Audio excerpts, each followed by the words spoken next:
Bilangan pasal 33. Inilah tempat-tempat persinggahan orang Israel setelah mereka keluar dari tanah Mesir, pasukan demi pasukan, di bawah pimpinan Musa dan Harun. Musa menuliskan perjalanan mereka dari tempat persinggahan ke tempat persinggahan sesuai dengan titah Tuhan, dan inilah tempat-tempat persinggahan mereka dalam perjalanan mereka.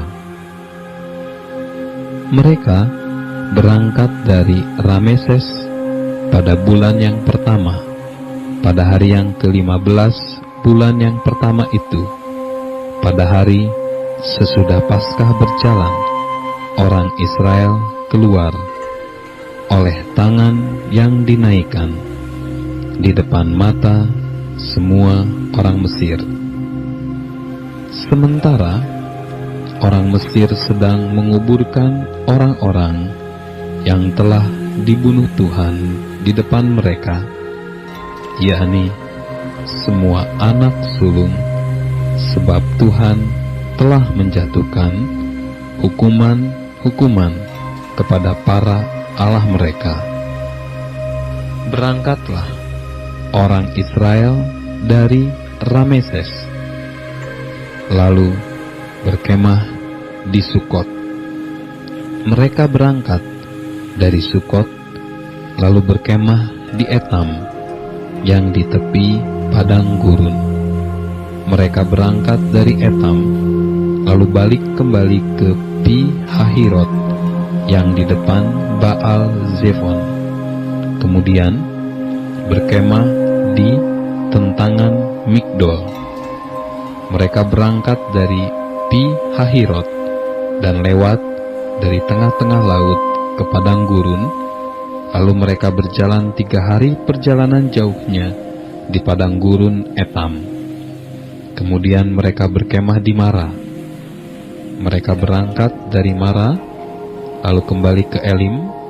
Di Elim ada 12 mata air dan 70 pohon korma.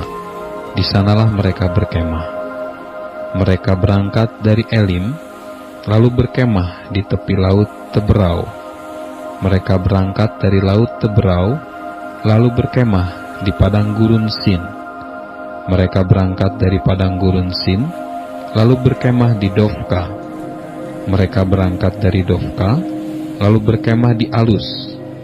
Mereka berangkat dari Alus, lalu berkemah di Rafidim, dan di sana tidak ada air minum untuk bangsa itu. Mereka berangkat dari Rafidim, lalu berkemah di padang gurun Sinai. Mereka berangkat dari padang gurun Sinai, lalu berkemah di Kibrot Ta'awa. Mereka berangkat dari Kibrot Ta'awa, lalu berkemah di Hazerot. Mereka berangkat dari Hazerot, lalu berkemah di Ritma.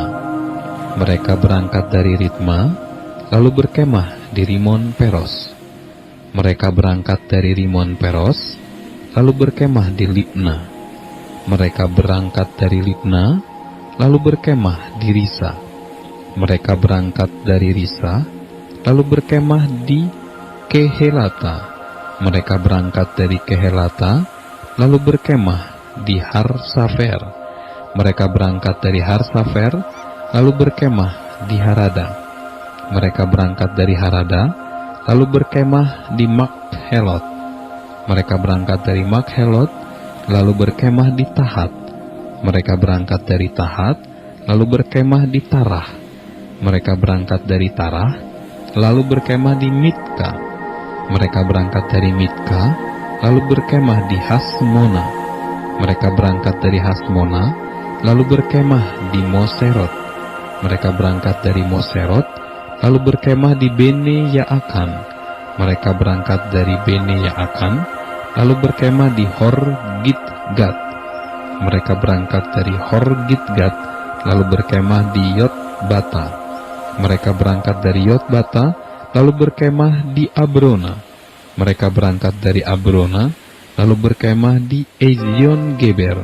Mereka berangkat dari Ezion Geber, lalu berkemah di padang gurun Zin, yaitu Kadesi. Mereka berangkat dari Kadesi, lalu berkemah di Gunung Hor, di perbatasan tanah Edom. Ketika itu, Imam Harun naik ke Gunung Hor sesuai dengan titah Tuhan, dan di situ ia mati pada tahun ke-40 sesudah orang Israel keluar dari tanah Mesir. Pada bulan yang kelima, pada tanggal 1 bulan itu, Harun berumur 123 tahun ketika ia mati di Gunung Hor. Pada waktu itu, raja negeri Arad orang Kanaan itu yang tinggal di tanah Negeb, di tanah Kanaan, mendengar kabar tentang kedatangan orang Israel. Berangkatlah mereka dari Gunung Hor, lalu berkemah di Zalbona. Mereka berangkat dari Zalbona, lalu berkemah di Funon. Mereka berangkat dari Funon, lalu berkemah di Obot. Mereka berangkat dari Obot, lalu berkemah dekat reruntuhan di Abarim, di daerah Moab. Mereka berangkat dari reruntuhan itu, lalu berkemah di Dibon Gad. Mereka berangkat dari Dibon Gad, lalu berkemah di Almon di Blataim. Mereka berangkat dari Almon di Blataim, lalu berkemah di pegunungan Abarim di depan Nebo. Mereka berangkat dari pegunungan Abarim, lalu berkemah di dataran Moab, di tepi sungai Yordan dekat Yeriko. Mereka berkemah di tepi sungai Yordan, dari Bet Yesimot sampai ke Abel Sitim di dataran Moab. Tuhan berfirman kepada Musa di dataran Moab, di tepi sungai Yordan dekat Yeriko. Berbicaralah kepada orang Israel, dan katakanlah kepada mereka, apabila kamu menyeberangi sungai Yordan ke tanah Kanaan, maka haruslah kamu menghalau semua penduduk negeri itu dari depanmu, dan membinasakan segala batu berukir kepunyaan mereka. Juga haruslah kamu membinasakan segala patung tuangan mereka, dan memusnahkan segala bukit pengorbanan mereka. Haruslah kamu menduduki negeri itu dan diam di sana, sebab kepadamulah kuberikan negeri itu untuk diduduki. Maka haruslah kamu membagi negeri itu sebagai milik pusaka dengan membuang undi menurut kaummu. Kepada yang besar jumlahnya haruslah kamu memberikan milik pusaka yang besar, dan kepada yang kecil jumlahnya haruslah kamu memberikan milik pusaka yang kecil, yang ditunjuk oleh undi bagi masing-masing. Itulah bagian undiannya. Menurut suku nenek moyangmu, haruslah kamu membagi milik pusakamu itu. Tetapi, jika kamu tidak menghalau penduduk negeri itu dari depanmu, maka orang-orang yang kamu tinggalkan hidup dari mereka akan menjadi seperti selumbar di matamu, dan seperti duri yang menusuk lambungmu, dan mereka akan menyesatkan kamu di negeri yang kamu diamin itu. Maka akan kulakukan kepadamu seperti yang kurancang melakukan kepada mereka.